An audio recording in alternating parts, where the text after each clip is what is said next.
Hello students, your most welcome.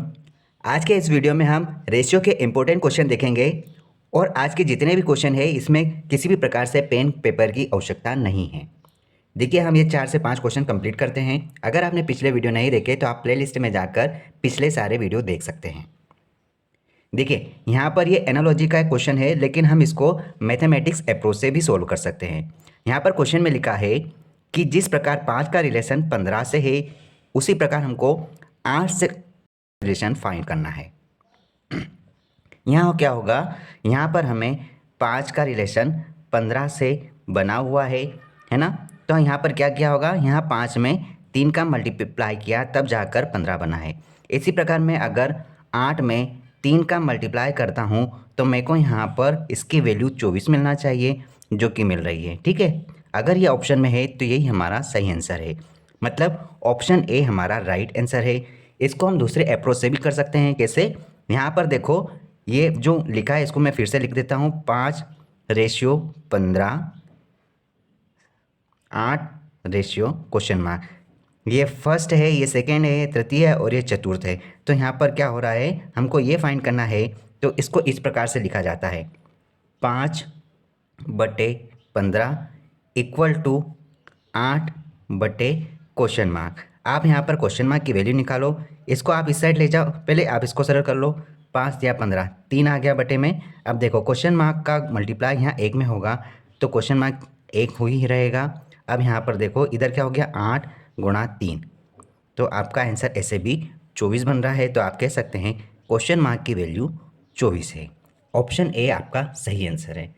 ये question देखो, इस क्वेश्चन में क्या कहा है, पहले आप एनालॉजी से भी सरल कर सकते हैं या फिर आप मैथमेटिकल अप्रोच से भी, रेशियो ट्रिक से भी सॉल्व कर सकते हैं। यहाँ पर कहा है 6 का रिलेशन जिस प्रकार 9 से है, इसी प्रकार हमको 10 का रिलेशन क्वेश्चन मार्क की वैल्यू से फाइंड करना है। यहाँ पर कहा क्या गया है, यहाँ पर 6 से 9 बन रहा है, उसी प्रकार हमको यहाँ पर 10 से इस क्वेश्चन मार्क की वैल्यू फाइंड करना है, जो हमको यहाँ पर बताना है। ये क्वेश्चन मार्क है। अब देखो यहाँ पर क्या हो रहा है, यहाँ पर इसका आधा जोड़ रहा है 6 में। अगर मैं इसका आधा जोड़ता हूँ, मतलब प्लस 6/2 करता हूँ, तो ये यहाँ पर 9 बन रहा है। इसी प्रकार 10 में मैं 10 का आधा 10/2 करूँगा तो यहाँ पर क्वेश्चन मार्क की वैल्यू यहाँ पर 15 आसानी से मिल जाएगी। तो हम कह सकते हैं कि हमारा आंसर ऑप्शन सी है। लेकिन हमको इसको रेशियो ट्रिक से सोल्व करना है। जैसे यहाँ पर बोला है 6:9, फिर कहा है 10:?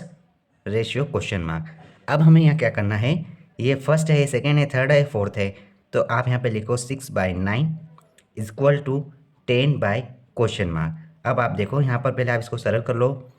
3 दूना 6, 3 तिया 9, वापस 2 की टेबल से आप काटोगे 10 को 5 बार। अब यहाँ पर देखो, क्वेश्चन मार्क का मल्टीप्लाई 1 में होगा तो इस साइड 1 बचेगा, यहाँ पर मैं लिख देता हूँ 1। और इधर देखो आप, जो कि क्वेश्चन मार्क से मल्टीप्लाई किया हमने, इधर देखो 5×3 इधर आ जाएगा। तो आप कह सकते हैं 5×3 ये 15 आंसर आता है। That is your correct answer. इस प्रकार से भी सोल्व किया जा सकता है। ठीक है, अगला क्वेश्चन देखते हैं। क्वेश्चन में कहा है 45 व 5 का मध्य अनुपाती क्या होगा।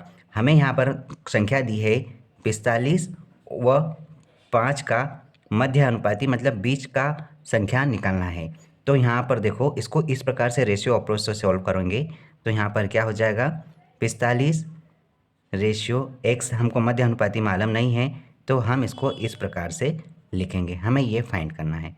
अब देखो यहाँ पर होता क्या है, एक्चुअली यहाँ पर होता है 45/x इक्वल टू x/5। बस आप इसको सोल्व कर लो। आप हमें x की वैल्यू, मतलब कि मध्य अनुपाती निकालना है, तो x इंटू एक्स का मल्टीप्लाई करेंगे तो x का वर्ग हो जाएगा, बराबर यहाँ पर 45×5। आप इनका गुणा मत करो क्योंकि हमको यहाँ पर वर्गमूल लगाना होगा, तो x वहीं रहेगा।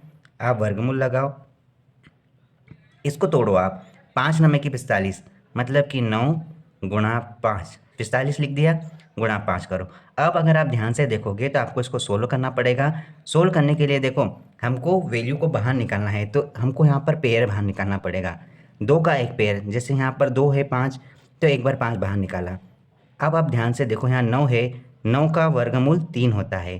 तो आपने बाहर निकाला तो 3 आ गया और आपका आंसर x की वैल्यू 15 मतलब कि मध्य अनुपाती 15 है। That is your correct answer option C. क्या हम इसको डायरेक्ट भी कर सकते थे? हाँ बिल्कुल, हम इसको डायरेक्ट भी कर सकते थे। हम अगले क्वेश्चन में देखते हैं। देखो जिस प्रकार से इसमें कहा गया है 0.16 व 0.04 का मध्य अनुपाती क्या होगा, हमें ये सोल्व करना है। तो हम डायरेक्ट कैसे करेंगे?